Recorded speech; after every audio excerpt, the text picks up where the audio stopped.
আসসালামু আলাইকুম সুপ্রিয় দর্শক। আমি শেখ মফিজুর রহমান, মুক্তিযুদ্ধের চেতনা টিভি স্টাফ রিপোর্টার। তো আজ আমি আসছিলাম সংসদ ভবনে। তো সংসদ ভবনে এসে এক বড় ভাইয়ের সাথে পরিচিত হলো। তো বড় ভাইয়ের সাথে কিছু কথা বলতে চাই, ওনার কিছু অনুভূতি, কিছু প্রশ্ন আমি জিজ্ঞেস করতে চাই। তো ভাই, আপনার নাম কি? ভাই আমার নাম হচ্ছে সোহেল মোল্লা। আমি একটা স্কুল অ্যান্ড কলেজে কর্মরত আছি। তো এখানে মূলত কি জন্য আসা? এখানে তো যেহেতু এটা রেস্ট্রিক্ট এরিয়া, সংশোধন এরিয়া, এখানে তো আর সবাই আসতে পারে না বা আসে না। তো আপনি কি উদ্দেশ্যে এখানে আসছিলেন? আসলে মফিজ ভাই, এই জায়গাটা হচ্ছে কয়েক ধরনের মানুষের জন্য। কিছু মানুষ আছে এখানে রিফ্রেশমেন্ট হতে আসে, একটা কোলাহলপূর্ণ প্রাকৃতিক পরিবেশে সময় কাটায়। কিছু মানুষ আছে এখানে, আমার কথিত আছে যে উদ্যানে নাকি বা সংসদ ভবন এলাকার আশেপাশে মাদকাসক্ত বা মাদকের কিছু লেনদেন বা গ্রহণ পূরণ এরকম হয়। তো তাদের জন্য আবার কিছু মানুষ আছে প্রেমিক প্রেমিকা কপট কপুতে নিয়ে ঘুরতে আসা। আমরা আসলে এক সাংসারিক মানুষ, চাকরিজীবী মানুষ, মাঝে মাঝে ছুটিতে আমরা রিফ্রেশমেন্ট হতে আসি। এছাড়াও এই সংসদ ভবন শুধুমাত্র আমাদের একটা ঐতিহ্য না, এটা বাংলাদেশের ঐতিহ্য, বাঙালির ঐতিহ্য। এই সংসদ ভবন দেখলেই আমাদের বাংলাদেশের ঐতিহ্যের কথা মনে পড়ে, যে সংসদ কিভাবে আসলো, মুক্তিযুদ্ধের কথা মনে পড়ে। এই মুক্তিযুদ্ধ আমাদের একটা সত্তা, আমাদের বাংলাদেশের একটা সত্তা।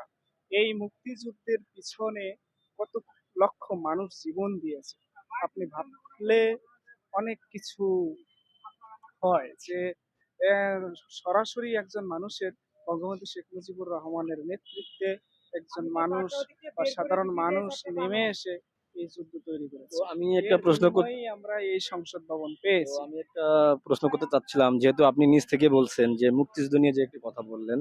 তো আমি মুক্তিযোদ্ধাদের নিয়ে একটু কথা বলতে চাই, যেহেতু আমি মুক্তিযুদ্ধের চেতনা টিভির একজন স্টাফ রিপোর্টার।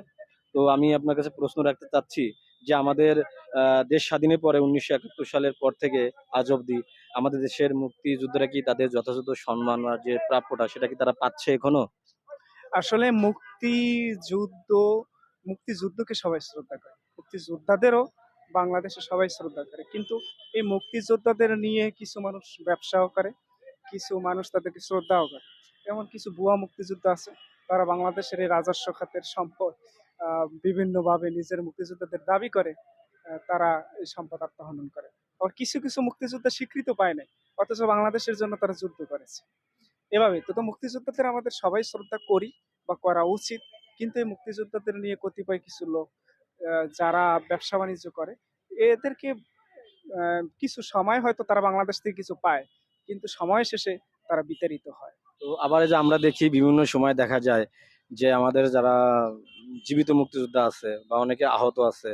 তো অনেক সময় অনেক সোশ্যাল মিডিয়ায় আমরা দেখতে পাচ্ছি বা দেখি যে মানুষ মানে মুক্তিযোদ্ধা বিভিন্নভাবে অপমান অপদস্থ হচ্ছে, তাদের মানুষ করতেছে। তো এই বিষয় নিয়ে আপনি কি বলতে চান? আসলে শোনেন, 71 সালে মুক্তিযুদ্ধ করেছে কিছু মানুষ, কিন্তু কিছু মানুষ মুক্তিযুদ্ধ বিরোধী ছিল। যে ওই মানুষগুলো আস্তে আস্তে একটু একটু স্বয়ংসম্পূর্ণ হয়েছে। আজ মুক্তিযুদ্ধ হয়েছে প্রায় 54 বছর। এই 54 বছরে তারা আস্তে আস্তে দল গুছিয়ে একটা বড় আকার ধারণ করেছে। আবার আমাদের মুক্তিযুদ্ধের পক্ষে যেসব লোক থাকে, বিপক্ষেও কিছু লোক আছে। সবকিছুরই একটা পজিটিভ দিকও আছে, নেগেটিভ দিকও আছে। তো আসলে বিপরীতমুখী প্রতিক্রিয়া আপনি যাই বলেন না কেন, সর্বশেষে কিন্তু উপযুক্ত বা ভালো জিনিসটাই জয় জকার হয়। মুক্তিযুদ্ধের পক্ষে বাংলাদেশ ছিল, এখনো আছে, এবং বাংলাদেশ যতদিন আছে ততদিন মুক্তিযুদ্ধ মানুষের মাঝে বেঁচে থাকবে। তো ভাই, বড় ভাই, আমি তো আপনাকে অনেক প্রশ্নই করলাম। তো আমার লাস্ট প্রশ্ন থাকবে, গত 5ই আগস্টের পর থেকে আমাদের দেশের পরিস্থিতি নিয়ে যদি কিছু বলতেন, পরিস্থিতি সম্পর্কে যদি একটু দর্শকদের সম্মুখে বলতেন, অবগত করতেন, যে আমাদের বর্তমান যে প্রেক্ষাপট নিয়ে যদি কিছু কথা বলতেন। আসলে এটা বলতে গেলে কি, দেশের আজকের স্বাধীনের পর বয়স হচ্ছে প্রায় 54 বছর।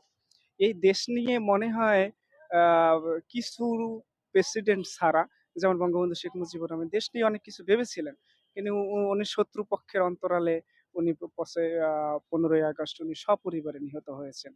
এরপরে যে মানুষগুলো এসেছে, কিছু মানুষ বাংলাদেশকে ভালো করতে চাইলেও আমরা সাধারণ জনগণ যে এতই নিম্ন শ্রেণীর, যে ঊর্ধ্বতন কর্তৃপক্ষের সাথে যারাই অধস্তন নিম্ন কার্যক্রমের সহযোগী, তারাই দেশকে লুটে পুটে খায়।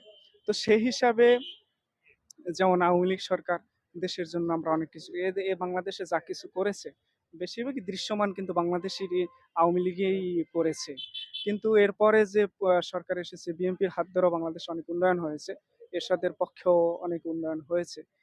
আমরা যেখানেই যাই তো দর্শক, যেমনটি ভাই বলছিলেন, শুনতে শুনতে পাচ্ছিলেন আপনারা যে গত সরকার যেমন ফ্যাসিস্টের আমলে দেশে যেমন অরাজকতা হয়েছিল, কিন্তু দেশে কিছু উন্নয়নও সাধিত হয়েছিল। ভাই সেরকমটি বলতেছিলেন যে দেশে তার কিছু অবদানও ছিল।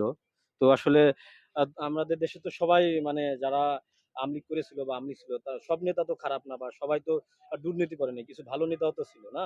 তো সেই বিষয়ে আপনি কি বলবেন? হ্যাঁ, সেইটাই। আসলে কথা হলো আ দলের দলের দোষ হয় না। দল কিন্তু একবারে নিম্ন শ্রেণীর মানুষও করে। আবার উচ্চ শ্রেণীর মানুষও করে। এই দল নিয়ে কেহ ব্যবসা করে, কেহ মন থেকে ভালোবেসেও এই দল করে। দল কোনো সময় আ অপরাধ করে না। অপরাধ করে ওই দলের কিছু ক্ষমতাবান মানুষরা। তো সেই হিসাবে আমরা যেখানেই যাই কিন্তু আওয়ামী লীগের উন্নয়ন দেখতেছি।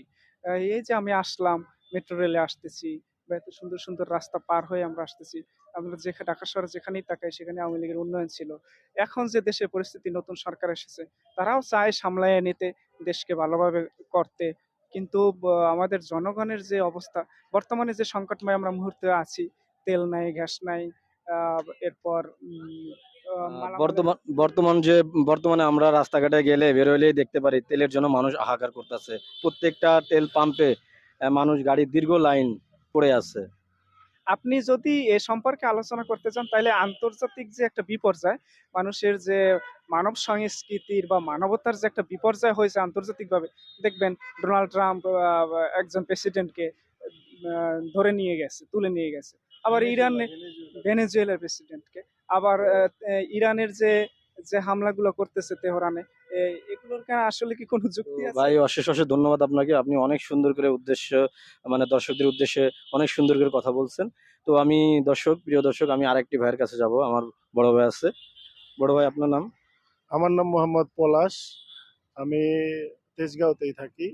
মাঝে মধ্যে ছুটির দিনে অফ ডেতে, যে আমিও একটা স্কুলে চাকরি করি, অফ ডেতে আমি মাঝে মধ্যে জিয়া উদ্যান, বোটানিক্যাল গার্ডেন, এরপরে রমনা পার্ক, এই জায়গাগুলোতে ছুটির দিনে আমি ম্যাক্সিমাম সময় ঘোরাফেরা করি। ভালো লাগে আমার। তো এখানে তো আপনি ঘুরতে আসছিলেন মূলত, না? তো ঘুরতে এসে আপনার কিরকম মানে মনে হলো জায়গাটা? না, আলহামদুলিল্লাহ, এটা তো আসলে বাংলাদেশের একটা ঐতিহ্য ধারক ও বাহক এই জায়গাটা, সংসদ ভবন। বাংলাদেশের যেখান থেকে আইন প্রণয়ন হয়, না? আইন প্রণেতারা এখানে এসে তাদের মতামত পেশ করেন, এবং দেশ কিভাবে চলবে ভবিষ্যতে, এখান থেকে বাজেট পেশ করেন। এইখান থেকে পরবর্তী নির্দেশনাগুলো আসে আমাদের এই সংসদ ভবন থেকে।